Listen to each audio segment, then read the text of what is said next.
অনুষ্ঠান কিন্তু এখন শেষের পথে। হ্যাঁ, এইবার খালি তোমাদের জন্য স্পেশালি আমাদের 4 ভাইয়ের একটা পারফরমেন্স। হ্যাঁ, চিরকুমার সভা। রসিকবাবু, আপনার কাছে আমার একটা পরামর্শ আছে। পরামর্শ দেওয়ার উপযুক্ত বয়স হয়েছে, বুদ্ধি না হতেও পারে। আপনাদের ওখানে সেদিন যে দুটি মহিলাকে দেখেছিলেন তাদের দুজনকেই আমার সুন্দরী বলে বোধ হলো। আপনার বোধ শক্তির দোষ দেওয়া যায় না, সকলেই তো ওই এক কথাই বলে। তাদের সম্বন্ধে যদি মাঝে মাঝে আপনার সঙ্গে আলাপ আলোচনা করি তাহলে কি আপনি? তাহলে আমি খুশি হব, আপনারও সেটা ভালো লাগবে, আর তাদেরও বিশেষ ক্ষতি হবে না। কিছুমাত্র না। ঝিল্লি যদি নক্ষত্র সম্বন্ধে জল্পনা করে তাতে নক্ষত্রের নিদ্রার ব্যাঘাত হবে না। ঝিল্লিরই অনিদ্রা রোগ জন্মাতে পারে, কিন্তু তাতে আমার আপত্তি নেই। আজ তো তাই বোধ হচ্ছে। যার রুমাল কুড়িয়ে পেয়েছিলুম তার নামটি বলতে হবে। তার নাম নৃপবালা। তিনি কোনটি? আপনি আন্দাজ করে বলুন দেখি। যার সেই লাল রঙের রেশমের শাড়ি পরা ছিল? বলে যান। যিনি লজ্জায় পালাতে চাচ্ছিলেন অথচ পালাতেও লজ্জাবোধ করছিলেন, তাই মুহূর্তকালের জন্য হঠাৎ ত্রস্ত হরিণীর মতো থমকে দাঁড়িয়েছিলেন। সামনের 2-1 গুচ্ছ চুল প্রায় চোখের ওপরে এসে পড়েছিল। চাবির গোচ্ছা বাঁধাচ্যুত অঞ্চলটি বাঁ হাতে তুলে ধরে যখন দ্রুত বেগে চলে গেলেন, তখন তার পিঠ ভরা কালো চুল আমার দৃষ্টিপথের ওপর দিয়ে একটি কালো জ্যোতিষ্কের মতো ছুটে নৃত্য করে চলে গেল। এ তো নৃপবালাই বটে।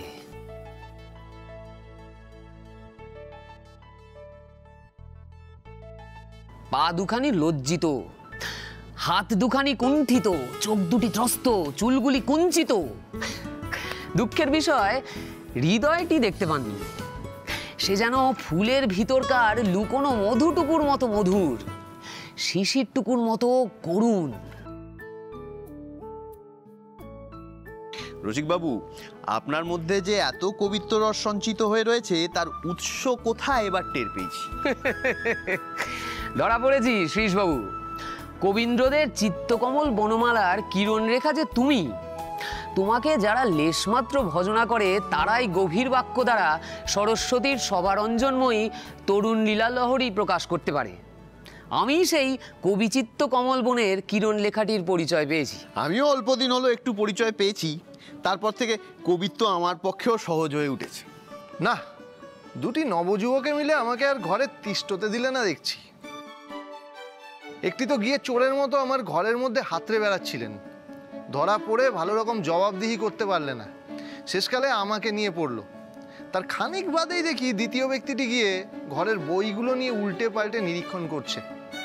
তফাৎ থেকে দেখেই পালিয়ে এসেছি। বেশ মনের মতো করে চিঠিখানি যে লিখবো, এরা তা আর দিলে না। আহা, চমৎকার জ্যোৎস্না হয়েছে। এই যে অক্ষয়বাবু। এই রে, একটা ডাকাত ঘরের মধ্যে আর একটা ডাকাত পথের ধারে। হ্যাঁ প্রিয়ে, তোমার ধ্যান থেকে যারা আমার মনকে বিক্ষিপ্ত করছে তারা মেনকা, উর্বশী, রম্ভা হলে আমার কোনো খেদ ছিল না। মনের মতো ধ্যানভঙ্গ অক্ষয়ের অদৃষ্টে নেই। কলিকালে ইন্দ্রদেবের বয়স বেশি হয়ে বেরসিক হয়ে উঠেছে। এই যে অক্ষয়বাবু, আপনাকেই খুঁজছিল। হায় হতভাগ্য, এমন রাত্রি কি আমাকে খোঁজ করে বেরাবার জন্যই হয়েছিল? এমন রাতে আপনি কি করতে বেরিয়েছিলেন অক্ষয়বাবু?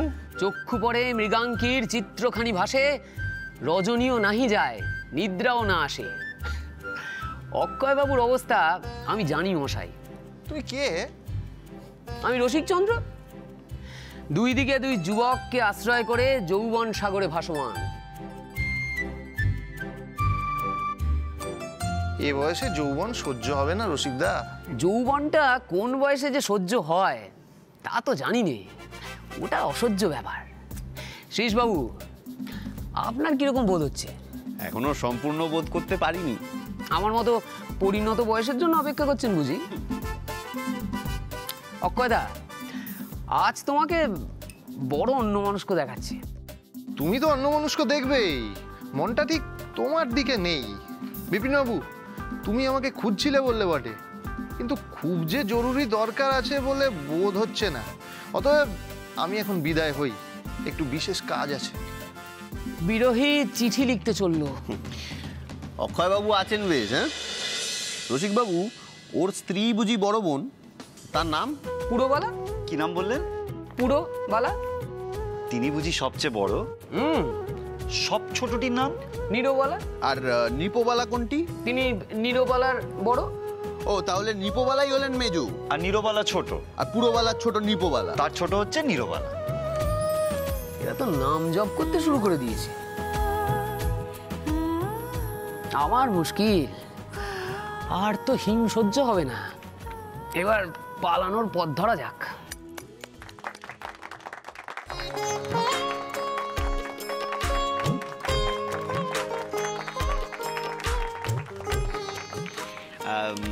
তোমাদের সবাইকে অনেক ধন্যবাদ।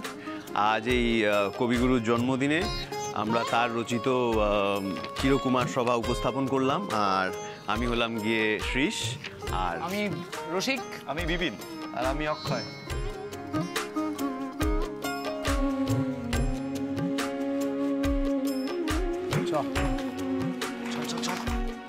চলো।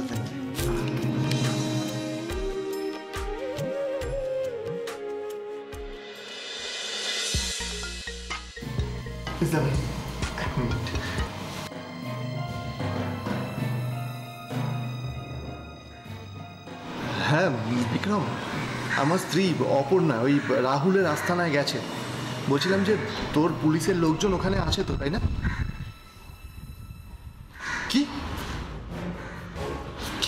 কি বলছিস কি তুই? তোদের পুলিশের কোনো লোকজন ওখানে নেই? হ্যাঁ, তাই তো। তুই তো বলেছিলি যে বেরোনোর আগে একবার তোকে জানাতে। খুব ভুল হয়ে গেছে, খুব বড় একটা ভুল হয়ে গেছে রে। না না, শোন, আমি এখন ছাড়ছি, ঠিক আছে? আমি যাই, অপুর কোনো বিপদ হয়ে গেলে। মাই গড, তুই এক কাজ কর, তুই তোদের পুলিশের সমস্ত লোকজন নিয়ে ওখানে আয়। আমি যাচ্ছি, ঠিক আছে? আমি ছাড়লাম। অপু কোথায় গেল? আর এই যে ও বললো কত কিছুর ব্যবস্থা করবে, সিঙ্গাড়া, মিষ্টি, ক্ষীরকদম, জিলিপি, সেগুলো কি হলো সব? এ বাবা, আমি জানি অপু কোথায় গেছে।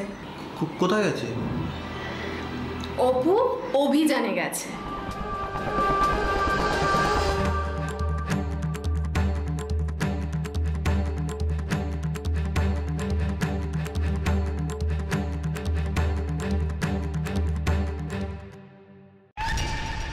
তোমাকে আজ আমার কাছেই আত্মসমর্পণ করতে হবে। কখনো হ্যাঁ, কখনো হ্যাঁ হ্যাঁ হ্যাঁ হ্যাঁ হ্যাঁ, কখনো হ্যাঁ।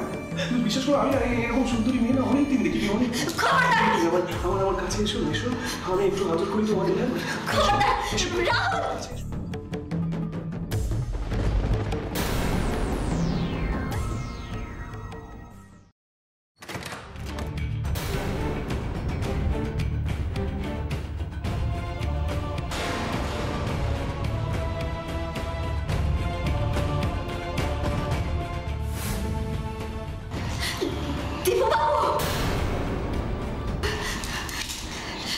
এই আমার কি?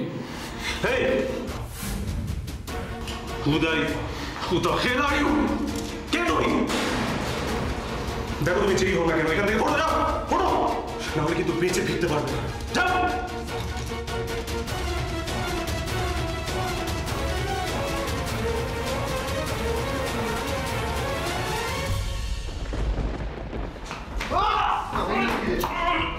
পচে আর কে মরে সেটা তুই এবার দেখতে পারবি।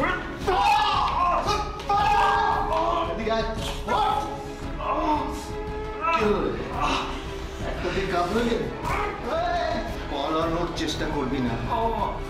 এই বাড়িটাকে পুরো পুলিশ ঘিরে রেখে। অপু, আপনি গয়নাটা খোঁজার চেষ্টা করুন, আমি ওকে পুলিশের হাতে তুলে দিয়ে এসেছি। চল চল।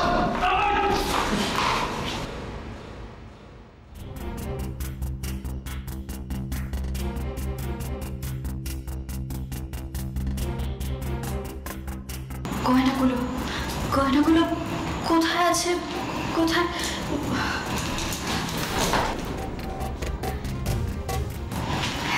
কি হলো, গয়না পেলেন? এই দেখুন, আমি সব গয়না খুঁজে পেয়ে গেছি। কি মজা, সব গয়নাগুলো পেয়ে গেলাম। কি হলো, কি দেখছেন আপনি? আপনাকে দেখছি। কেন, আমাকে বুঝি আগে আপনি দেখেননি? দেখেছি, কিন্তু আপনি কি জানেন, আনন্দ পেলে আপনাকে খুব সুন্দর দেখতে লাগে। আর আপনি কি জানেন, আপনাকে মারামারি করলে সুপারম্যানের মতো দেখতে লাগে। বাবারে বাবা, কিভাবে এসে রাহুলকে মারলেন, ও তো পুরো শেষ। আমার তো খুব ভালো লেগেছে, আমার দেখে না চোখগুলো ছানা বড়া হয়। ছানা বড়া, আমার না ছানা বড়া খেতে খুব ইচ্ছে করছে। এই শুনুন না, আমাকে আপনি ছানা বড়া খাবেন? আচ্ছা ঠিক আছে, খাও, কিন্তু তার আগে আপনি আমাকে বলুন, এখানে কাউকে কিছু না জানিয়ে আপনি কেন চলে এলেন? আপনার তো উচিত ছিল না, কথাও ছিল আপনার পুলিশকে সবকিছু জানিয়ে তারপরে আসবেন। ও মা, আমি যে ভেতরে ঢোকার সময় পুলিশকে সিগন্যাল দিয়ে এলাম। ওরে বাবা, ওটা পুলিশ ছিল না। আপনি জানেন আমি কত ভয় পেয়েছিলাম যখন জানতে পারলাম আপনি কাউকে না জানিয়ে এখানে এসেছেন। ভয়? কিসের ভয়? আপনার যদি কিছু হয়ে যেত তখন আমার কি হতো? আমি তো মরেই যেতাম।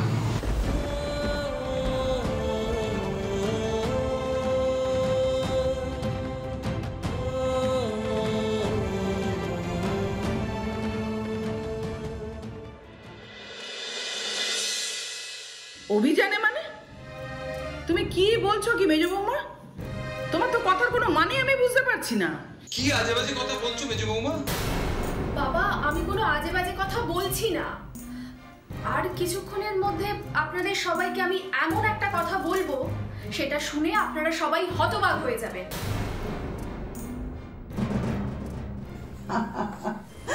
আর কত হতবাক হব? বাড়ির ছোট বই তো কাণ্ড কারখানা লেগেই আছে, রোজ কিছু না কিছু। অবাক হতে হতে তো আমাদের মুখটা রোজ একটু একটু করে হা হয়ে যাচ্ছে, একেবারে পার্মানেন্টলি হা। অসহ্য হয়। জোয়ার বলতে সত্যি মেয়েটার না সাহস দেখে আমি অবাক হয়ে যাচ্ছি। আরে বাড়িতে একটা অনুষ্ঠান চলছে আর কাউকে কিছু না জানিয়ে একেবারে বাড়ি থেকে গায়েব হয়ে গেল, কাউকে কিছু না বলে। আশ্চর্য। আর দীপু কোথায়? দেখ গিয়ে, বউয়ের দোষর হয়ে গেছে হয়তো কোথাও। বউয়ের হাতের পুতুল হলে যা হয় আর কি। সত্যি এই মেয়েটা যেমন ভাবে নাচাচ্ছে, দীপু বাবু তেমনি করে নাচছেন, এই করে। ওমা, দীপু আবার নাচ জানে নাকি? হ্যাঁ, জানতাম না তো। বাবা চুপ কর তো মেজো খোকা, তোর কবে বুদ্ধি শুদ্ধি হবে? বউয়ের কথায় নাচছে মানে বউয়ের কথায় উঠবোস করছে, দেখছিস না? বউয়ের লেজুর হয়ে ঘুরে বেড়াচ্ছে। ছি ছি ছি ছি। আর দেখ দিদি, তোকে বলার প্রয়োজনে মনে করেনি। হ্যাঁ, সেটাই তো দেখছি সেটা। অবলা, দয়া করো, দয়া করে তোমার বোনের কথায় নেচো না, তার কথায় প্রভাবিত হও না লক্ষ্মীটি। তাহলে কি করব? তোমার ছেলে গেল কোথায় বলো? হ্যাঁ, আর ওই মেয়েটাই বা কোথায় গেছে? সেই কথাটাই ভাবছি, তখন থেকে ভেবে যাচ্ছি যে বাড়ির সব মেয়ে বউয়েরা রবীন্দ্র জয়ন্তীর অনুষ্ঠানে জয়েন করলো, তারা অংশগ্রহণ করলো, কিন্তু অপুমা করলো না। কেন করলো না? তাহলে গেলটা কোথায়? হ্যাঁ, মিষ্টির প্যাকেটও দিল না। ওই মেয়ের মোটেই কোনো কম নেই, সারাদিন খালি ঘোট পাকাচ্ছে। দেখো ওইরকমই কোনো ঘোট পাকাতেই আছে। এই ঘোট না পাকি না, একটু খিচুড়ি পাকাতে পারতো। বাইরে কি সুন্দর বৃষ্টি হচ্ছে, একদম জমে যেত বেশ। এই, তুমি চুপ করবে? একদম চুপ। দাঁড়াও, আমি একটা ওকে বরং ফোন করে দেখি। দাঁড়াও, দীপুকে ফোন করে আসছি। মা, অপু কিন্তু এবারে নিয়ম ভেঙেছে। মা, নিয়ম ভেঙেছে মানে কি? নিয়ম ভেঙেছে কি? ও গুরুজনদের কাছে একটা অনেক বড় কথা লুকিয়ে গেছে, আমাদের সবাইকে মিথ্যে কথা বলেছে। কি মিথ্যে বলেছে? না, আমি বিশ্বাস করি না অপু কোনো মিথ্যে কথা বলতে পারে। বলতেই পারে, ওই মেয়ে তো চোখে মুখে মিথ্যে কথা বলে। না না না, আমিও বিশ্বাস করি না অপু কোনো মিথ্যে কথা বলতে পারে। এই তো আমি ফোন করে আসলাম একে, দীপুকে। অপু তো ওর সাথেই আছে। ওই দেখো, আমি কি বলেছিলাম বলেছিলাম না দুজনে একসঙ্গে আছে, আমার কথা মিলে গেল। নিশ্চয়ই দুজনে কোথাও ঘুরতে গেছে। কি আশ্চর্য কথা বলতো! হ্যাঁ, নতুন বিয়ে হয়েছে, তুই দীপুর সাথে ডাং ডাং করে বেড়াতে বেরিয়ে গেলি? হ্যাঁ, আমাকে একবার বলার প্রয়োজন পর্যন্ত মনে করলি না? এ কি? আরে বাবা, বুঝতে পারছিস না, সবকিছুই তো অপুর বুদ্ধিতে হচ্ছে। অপু নিশ্চয়ই দীপুকে মানা করে দিয়েছে, সেজন্য দীপু তোর অনুমতি নাইনি। জানি তো, অনুমতি নিতে গেলে তুই যদি মানা করে দিস তখন কি হবে? কোথায় গেছে বলতো ওরা? কোথায় আবার? নিশ্চয় সিনেমা দেখতে গেছে। এই সিনেমা হল খুলে গেছে নাকি? হ্যাঁ, কতদিন সিনেমা দেখি না। মিথ্যে কথা বলে সিনেমা দেখার কিন্তু মজাটাই আলাদা, বল? এই বেজদা, তুই একটু চুপ করবি? তোর মনে হচ্ছে এই কথাগুলো এখন সহ্য করতে পারছি না। এখন বাড়ি ছেড়ে উদা হয়ে গেল, আর এখন সেই সঙ্গে হাত পা ঠান্ডা করে বিছানায় শুয়ে আছে। এমন একটা ন্যাকামি হচ্ছে যেন ভাজা মাছটা উল্টে খেতে যায়। ও সেজ বৌমা তো? সত্যি বাবা, ও তো আর এক ন্যাকা। মা, আমি আজকে পরিষ্কার বলছি, তুমি কিন্তু এর একটা বিহিত করবে। দৈপায়ন, একটা জিনিসের বিহিত নয়, আজকে অনেক কিছু জিনিসের বিহিত করতে হবে। এই যে তখন থেকে আমি বলে যাচ্ছি অপু অভিযানে গেছে, তোমরা কেউ আমার কথা বিশ্বাস করছো না তো? কি বলতে চাইছো তুমি মেজ বৌমা? কি অভিযান? কিসের অভিযান? উফ, আমি কিছু বুঝতে পারছি না, এসবের মানেটা কি? মানে রাহুল বধ অভিযানে।